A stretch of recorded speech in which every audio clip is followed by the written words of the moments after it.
자, 반갑습니다. 신경진입니다. 자, 우리가 지난 5장, 6장을 통해서 윈폼으로 만드는 사용자 인터페이스에 대해서 우리가 공부를 하고, 그리고 파일 복사, 마지막으로 파일 복사 UI를 만들고, 동기 작업과 비동기 작업에 대한 UI의 반응 차이에 대한 프로그램을 작성을 하면서 우리가 마무리를 했죠. 자, 그래서 그때 말씀드렸다시피 이제 고급 8장이고요. 네트워크 프로그래밍에 대해서 좀 알아볼 건데, 네트워크 프로그래밍도 내용이 좀 길다 보니까 일단 파트 1으로 해서 여러분들하고 한번 공부를 좀 해볼까 합니다. 무슨 말인지 아시겠죠? 그래서 우리가 뭡니까? 이 네트워크 프로그래밍이라는 거는 말 그대로 서버와 클라이언트, 요즘에 전부 다 네트워크 프로그래밍은 솔직히 조금 프로그래머 입장에서는 조금 이 사용 만들기가 그렇게 편리하지가 않습니다. 알겠죠? 그래서 일단은 그래도 C샵은 아주 많은 손쉽게 사용할 수 있는 API들을 많이 제공을 합니다. 자, 일단 한번 보죠. 그래서 아마 초반에는 이론적인 부분이 조금 많을 거예요. 알겠죠? 우리가 왜냐하면 이론적인 부분을 알고 그리고 난 다음에 우리가 이제 실습을 하는, 그렇게 진행을 할까 합니다. 자, 그래서 여기에서 이제 보죠. 단넷은 WCF, 즉 윈도우즈 커뮤니케이션, 이 장의 목표고요. 그래서 WCF, 즉 뭐냐, 윈도우즈 커뮤니케이션 파운데이션. 자, WCF라는 것은 여기에서 보시다시피 윈도우즈 커뮤니케이션 파운데이션이라고 약자인데요. 이거는 우리가 어떤 응용 어플리케이션 있죠. 그것을 한 대의 컴퓨터나 혹은 네트워크에 연결된 여러 컴퓨터를 걸쳐 통신할 수 있게 만들어주는 새로운 통신 하부 시스템이에요. 그래서 우리가 마이크로소프트에서 서비스 지향 아키텍처, 우리가 SOA라고 하는데, 이 서비스 지향 아키텍처 SOA를 구현하기 위해 내놓은 프레임워크입니다. 프레임워크. 알겠죠? 그래서 서비스 지향 아키텍처 애플리케이션 구현을 하기 위해서 WCF를 우리가 사용을 한다면, 일반적인 기능을 구현하기 위해 특별한 기술을 사용하지 않아도 WCF 프레임워크의 도움을 받아서 아주 쉽게 어플리케이션을 구현해낼 수가 있다라는 거예요. 무슨 말인지 아시겠죠? 자, 그 다음에 단넷 리모팅이라는 게 있죠. 리모트, 이건 원격지라는 뜻인데, 자, 단넷 리모팅은 무엇을 나타내냐 하면, 클라이언트에서, 그죠? 우리처럼 클라이언트에서 원격 서버, 리모트 서버죠. 그죠? 그 원격 서버에 존재하는 원격의 객체 있죠. 리모트 오브젝트. 그죠? 원격 객체의 메소드를 호출해서 그 결과를 얻어내는 기술을 우리는 단넷 리모팅이라고 합니다. 그래서 단넷 객체들은 프로세스 간의 통신과 또 원격 프로세스로 표출되기도 합니다. 그래서 분산 환경에서 서버, 클라이언트 간의 정보 공유의 여러 방식 중에 하나가 바로 .NET 리모팅입니다. 아시겠죠? 자, 그 다음에 지금 여기 나오는 XML 웹 서비스라는 게 있죠. Extensible Markup Language. 그래서 이거는 XML 웹 서비스라는 것은 우리가 인터넷을 이용해서 오픈된 네트워크를 통해서, 그죠? 우리가 비즈니스나 아니면 단 한 개의 비즈니스나 또는 다수의 비즈니스, 그리고 업체 간의 기존 컴퓨터 시스템 프로그램을 결합 이렇게 시키는 표준화된 그러한 소프트웨어적인 기술을 우리가 XML 웹 서비스라고 합니다. 그래서 이러한 표준 기술을 이용을 해서 우리는 모든 비즈니스를 가능케 하는 활동들을 전부 다 XML 웹 서비스라고 칭을 합니다. 그래서 이러한 XML의 웹 서비스는 우리가 알고 있다시피 PC라든지 예전에는 썼지만 지금은 잘 안 쓰는 PDA 있죠, 그죠? 그건 알아든지 아니면 스마트폰, 뭐 옛날에 뭐 폴더폰 이런 것들에 등 아주 다양한 디바이스를 통해서 XML 웹 서비스에 접근을 할 수가 있고요. 그리고 이 XML 웹 서비스는 이미 웹 서비스라는 원문으로 고유명사가 돼버렸어요.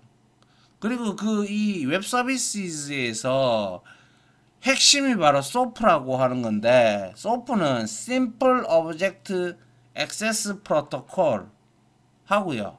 그리고 UDDI라는 게 있어요. Universal Description, Discovery and Integration의 약자고요. 그리고 WDSL, Web Services Description Protocol 등의 관련 표준 기술을 수용하는 이런 IT 솔루션 및 서비스 자체들을 의미하는 것이 바로 XML 웹 서비스입니다. 그래서 이러한 웹 서비스는 우리가 일정한 표준 기술을 이용을 해가지고 표준화된 기술을 이용을 해서 각종 소프트웨어 제품을 만들고요. 그리고 이 소프트웨어로 일반 사용자들이 다양한 웹 기반의 서비스를 제공받을 수 있다라는 자체를 의미를 하는 거예요. 그래서 .NET은 이렇게 강력한 기능인 WCF와 .NET 리모팅, XML 웹 서비스처럼 사용하기 쉬우면서도 강력한, 앞서 말씀드린 바대로 강력한 네트워킹 API를 제공해 왔습니다.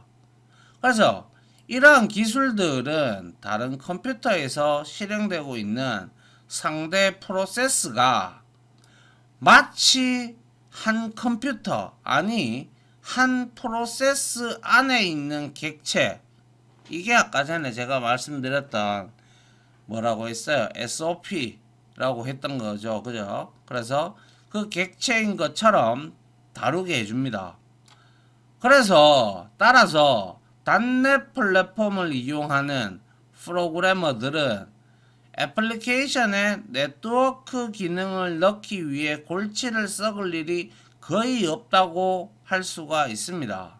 그래서 개념을 잘 이해를 해야 돼요. 개념. 그래서 개념을 우선적으로 제가 앞서 말씀드렸다시피 개념적인 부분을 좀 잘 이해를 하고, 그리고 이 네트워크에 계층이 있어요. 많이 들어보셨겠지만 공부를 좀 하신 분들은 네트워크 관리사 이런 것들을 공부하신 분들은 뭐 OSI 7계층 뭐 이런 것들, 프로토콜이 뭔지, 패킷이 뭔지 이런 것들이 있잖아요. 그런 것들에 대한 개념들을 잘 알고 있어야 되는데 그런 것들에 대한 설명을 일단은 할 겁니다. 한 3강에 걸쳐서 되지 싶은데요. 아무튼 이 프로그래머들은 애플리케이션에 네트워크 기능을 넣기 위해 골치를 썩을 일이 거의 없다라고 할 수 있습니다. .NET 같은 경우는. 왜?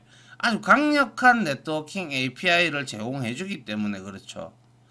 그런데 애플리케이션의 성능을 아주 정교하게 조정을 하거나 디버깅 하려면 API 없이도 일을 해낼 수 있는 기초, 그죠? 우리가 뭐든지 기본, 기초, 베이직, 그죠? 이게 기초가 단단해야 되겠죠. 그 위에다가 이제 우리가 고급 기술 이런 걸 올리듯이 기초가 단단해야 됩니다. 그래서 기초가 반드시 필요합니다. 그래서 네트워크 프로그래밍도 우리가 깊이 다루려면 상당히 많은 지면을 필요로 합니다. 아예 네트워크 프로그래밍이라고 그 주제만 가지고도 책 한 권 500페이지를 써도 500페이지짜리가 나오고 있죠. 그렇기 때문에 많은 지면이 필요하지만 일단은 이 강의에서는 간단한 파일 전송 프로그램 그리고 파일 업로드 뭐 이런 것들을 만들 수 있는 정도의 내용을 설명하는 것으로 이번 장의 수준을 정했습니다. 이 정도만 익혀도 이제 여러분들이 네트워크가 뭔지 안단 말이에요. 알겠죠? 그리고 인터넷의 유래와 어떻게 인터넷이 생겨났는지 그리고 TCP/IP 많이 들어보셨을 겁니다. 그죠? 이러한 프로토콜은 한국말로 통신규약이라는 뜻이에요. 약속이라는 거예요. 그래서 TCP/IP 프로토콜을 이해하고 이것을 다루는 클래스가 바로 이제 TCP 리스너 그리고 TCP 클라이언트 클래스의 사용 방법을 익히고요. 그리고 패킷 이게 바로 뭡니까? 데이터를 전송하는 단위입니다. 단위. 그래서 패킷을 전송하는 과정을 이해를 하고요. 그리고 마지막으로 우리가 네트워크 응용 프로그램을 만들어 볼 겁니다. 아시겠죠? 자, 그래서 네트워크 프로그래밍을 이야기를 이제 시작을 하도록 할게요. 다소 처음에는 이론적인 부분들을 근데 네트워크 관리사를 공부하신 분들이라면 제가 거기 뒤에 보면 이제 TCP 리스너, TCP 클라이언트 클래스 이 제목이 있는 부분부터 봐도 괜찮습니다. 근데 지금은 저는 강의를 이제 초급 이거를 처음 만들어드리는 분부터 가르쳐야 되기 때문에 이렇게 설명을 드리는 거기 때문에 그렇게 아시면 될 것 같아요. 보죠. 그래서 자 8.1절이고요. 자 네트워크 프로그래밍에 앞서서 우리가 반드시 알고 있어야 할 기초들입니다. 이것도 굉장히 많이 추린 거예요. 알겠죠? 그래서 한번 봅시다. 자, 아마 여러분들은 통신 기능을 수행하는 C샵 코드가 너무너무 보고 싶을 겁니다. 그러신 분들은 제가 앞서 말씀드렸죠. TCP 리스너, TCP 클래스 있잖아요. 클라이언트 클래스. 그쪽에서 내가 제목을 붙여놓은 그 강의부터 보셔도 돼요. 만약에 이 앞에 있는 내용을 안 듣고. 알겠죠? 그래서 일단은 C샵 코드가 너무너무 보고 싶을 겁니다. 그건 당연한 얘기죠. 그거는 어디까지나 인터넷에 대해서 좀 알고 그리고 뭐가 뭐고 제가 이제 전문적인 용어를 얘기를 할 때 알아듣고 그럴 때는 그렇게 해도 된다 이거예요. 알겠죠? 그래서 어쩌면 몇 슬라이드를 넘겨보고 다시 돌아와서 이 페이지를 읽고 있는지도 모르죠. 그럼 뭐 사용자에 따라서 수강생분들에 따라서 다 다르기 때문에 그래서 우리 속담에는 천리길도 한 걸음부터 첫 술에 배부르겠습니까? 그죠? 뭐 같은 말인가요? 아무튼 천리길도 한 걸음부터라는 말이 있죠. 그래서 이 속담처럼 네트워크 프로그래밍에도 반드시 알아둬야 할 기초가 있습니다. 그래서 이를 모르고서는 코드가 나타나도 어떤 내용인지 우리가 솔직히 감조차도 잡기 힘들어요. 우리가 처음에도 윈도우 폼 클래스 윈폼 인터페이스 만들 때도 이게 뭐 하는 건지 처음에 몰랐잖아요. 그런 거와 똑같은 거예요. 근데 이거는 네트워크는 완전히 다른 한 분야예요. 그죠? 컴퓨터 IT는 이렇게 프로그래밍 하는 분야도 있지만 그 프로그래밍 하는 분야에서도 프론트 엔드가 있고 백엔드가 있고 또 네트워크를 하는 담당하는 곳이 있고 또 데이터베이스 DB를 관리하는 사람들도 있고 이것도 여러 가지로 언어를 통해서 다 나눠집니다. 그죠? 그래서 아주 깊숙이 하려 그러면 아예 차라리 네트워크 프로그래머로 가시면 되고 그래 책을 여기서 기초를 어느 정도의 기반 정도는 닦고 아주 구체적으로 여러분들이 공부를 해서 네트워크 프로그래머로 가셔도 되고 아니면 DB 연동하는 프로그램도 제가 이제 장에 넣을 건데 그런 것들도 해서 가도 되고 아니면 C샵 프로그래머도 가셔도 되고 그거는 여러분들 선택이죠. 그죠? 그래서 감조차 잡기 어렵습니다. 그래서 물론 우리 중에 코드에 관해 아주 초감각을 갖고 있어서 척 보면 탁 하는 이해하는 사람들도 있을 수 있어요. 제가 학생들을 가르쳐 본 결과 어떤 애는 한마디만 던져도 열마디를 알아듣는 애가 있고 열마디를 던졌는데 열마디를 다 이해를 못하는 애들도 있어요. 그죠? 그래서 저도 마찬가지입니다. 저도 자바라는 언어를 뭐 그때 누가 가르쳐 주는 사람도 없었어요. 저 혼자 독학으로 물론 교수님한테 배우긴 배웠죠. 근데 뭐 아시다시피 뭐 좀 그렇죠. 그래서 저처럼 이해가 느린 사람, 저도 이해가 굉장히 느린 편이에요. 왜 근데 제가 이렇게 하겠어요? 복습을 정말 반복을 많이 했거든요. 알겠죠? 막 운전하면서도 강의 테이프 틀어놓고 막 이렇게 귀에 꽂고 들고 듣고 계속 듣다 보면 노래 가사처럼 외워져요. 알겠죠? 그런 형태로 공부를 하셔야 여러분들이 익숙해진단 말이에요. 어떤 공부든지 똑같죠? 그래서 저처럼 이해가 느린 사람을 위해 슬라이드를 만들어야 하니 초감각 수강생 분들은 양해해 주시기 부탁드릴게요. 자, 그래서 먼저 8.1.1 소절. 자, 인터넷이 어떻게 생성이 되었는가 유래에 대해서 한번 살펴보도록 합시다. 자, 일단 네트워크라는 말은 너무너무 많이 들었습니다. 그죠? 이제 일반적인 용어가 되어버렸죠. 그죠? 그래서 네트워크는 그물, 네트, 우리가 저 배구, 족구 이런 거 할 때 네트가 있잖아요. 그죠? 그 그물에서 파생한 단어로 네트워크, 그물을 통해서 일한다 이런 뜻이잖아요. 그래서 막 전 세계의 모든 게 인터넷 회선으로 다 연결이 되어 있어요. 그죠? 그래서 네트워크는 그물에서 파생한 단어로 어떤 물건이나 사람 등이 상호 연결된 체계를 의미를 하죠. 그죠?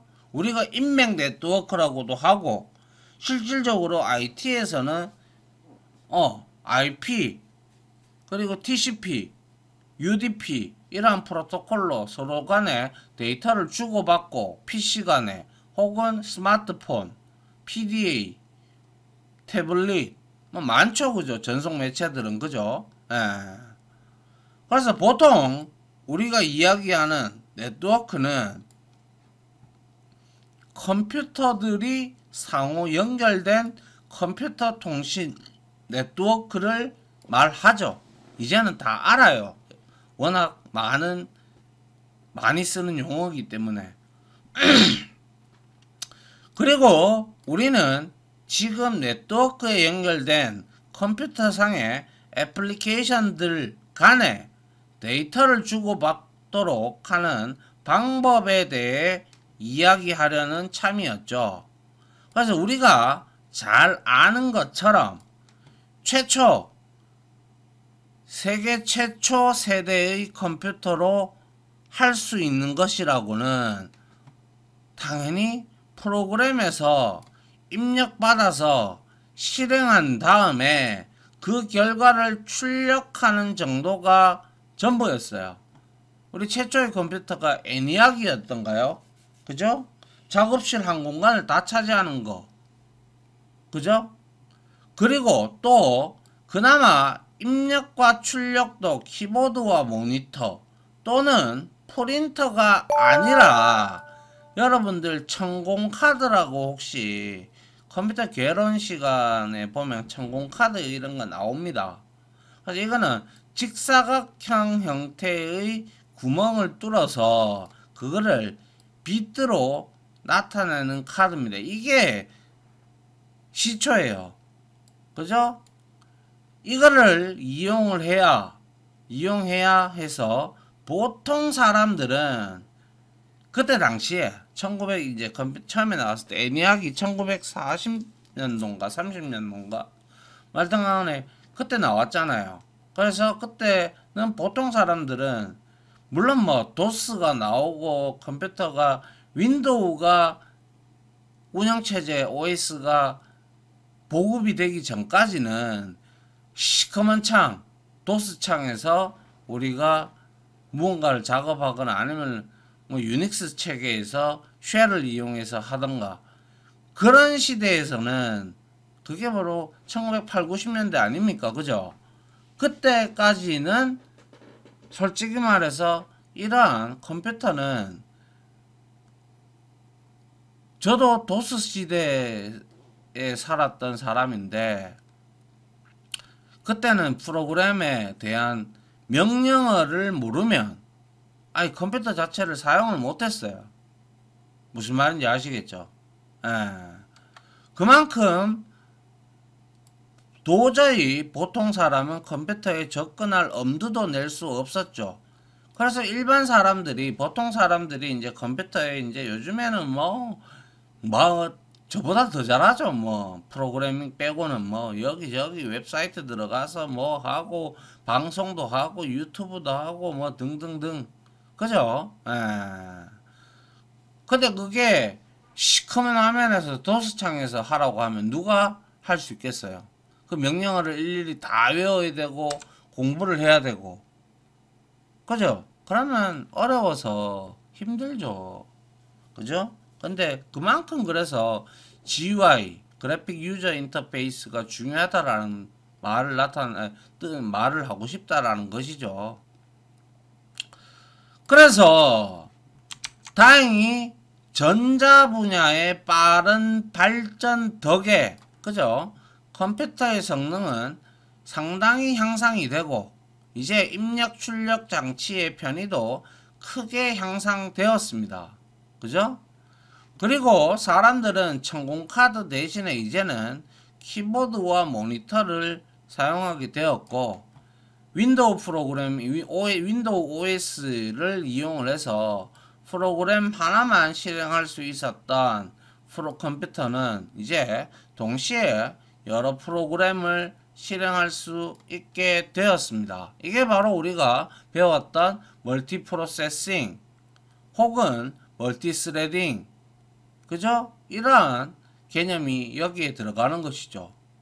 그래서 이 시기에 컴퓨터 사용 방식은 다음 그림처럼 중앙 컴퓨터의 더미 터미널로 여러 개를 연결하는 것이었어요. 여기에 이제 중앙 컴퓨터, 소위 말해서 서버라고 보시면 되겠죠. 그죠? 서버 클라이언트 구조라면 이렇게 터미널이 있어요. 이렇게 더미 터미널 이렇게. 그래서 이러한 더미 터미널은 아무런 연산 능력이라든지 뭐 이런 건 하나도 없어요. 연산 능력이 전혀 없는 대신에 딱 한 가지 기능이 있는데 그게 바로 입력과 출력, 키보드와 모니터를 할 수 있는 기능만 있었습니다. 그래서 덤이라고 불렀던 거죠. 덤이라는 뜻은 다들 아실 거고. 그래서 이 덤이 터미널은 비록 아무런 지능은 없지만 큰 의미가 있는 기능을 갖추고 있었는데 그게 바로 네트워크에서 가장 중요한 핵심인 바로 중앙 컴퓨터와 일반 우리 간의 PC, 여러분들이 사용하는 PC들 간의 데이터를 주고받는 기능이었습니다. 이 기능이 없다면 우리는 네트워크를 사용할 수가 없고 인터넷도 사용할 수가 없죠. 안 그래요? 그죠? 그래서 이런 거는 참, 자 한번 드러나 보시죠. 자, 냉전이 한창이었던 1957년 소련은 이제 망했죠. 그죠? 소련 대신에 지금 열심히 싸움하고 있는 러시아가 있죠. 그죠? 소련은 스푸트니크 위성을 우주에 쏘아 올렸습니다.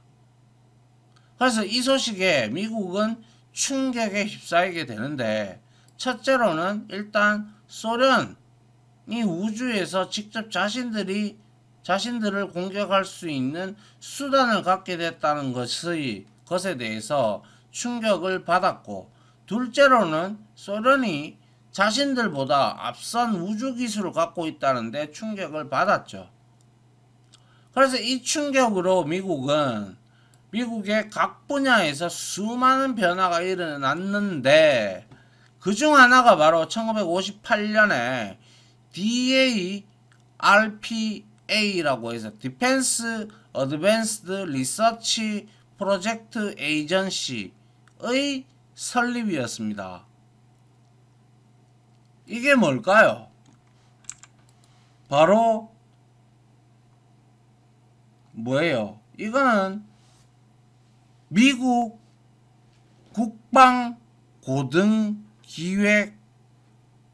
고등연구계획국 뭐 이렇게 우리가 얘기를 하는데 여튼 간에 뭐 그거는 우리가 구태여 알 필요는 없지만 DARPA는 이름이 나타내는 것처럼 군대를 위한 신기술을 개발하는 곳이었어요.